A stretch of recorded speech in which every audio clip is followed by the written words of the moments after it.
The 9 million is really operating capital relative to what we're doing on a daily basis. For instance, we're funding the BFS for the solar glass plant. The large CapEx fundings are project based. And so as I stated earlier, we've designed the company to be these independent but connected verticals.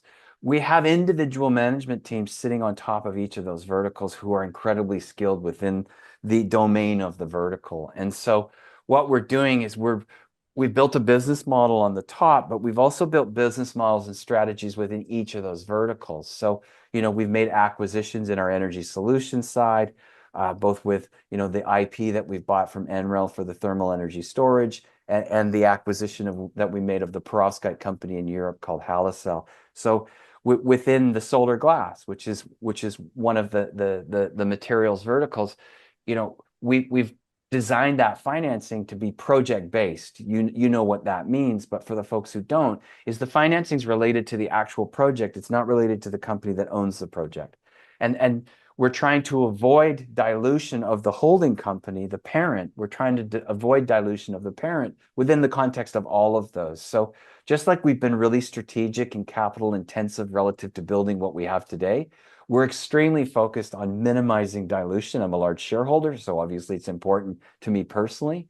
And so from that perspective, we're looking at, for instance, I'll put it into context that's real. The BFS is coming. We've already taken a lot of steps relative to targeting entities that can finance that BFS and the structures that will look at, and how we do that to absolutely minimize the equity component, if not take it to zero.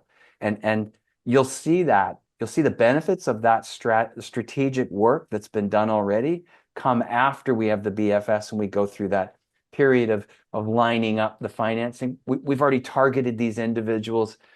We have conference calls on a regular basis with the entities that are interested, and we get incoming interest on a regular basis.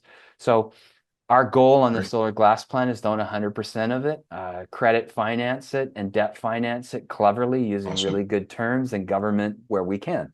And if we do Awesome. that, the margins will be exceptional. The CapEx coverage will be the debt coverage will be easy and termed out over an extended period, and we'll get the benefit of a really high EBITDA, even on a conservative multiple. My goal with that solar glass facility is that it warrants a $1 billion valuation when it's in full production.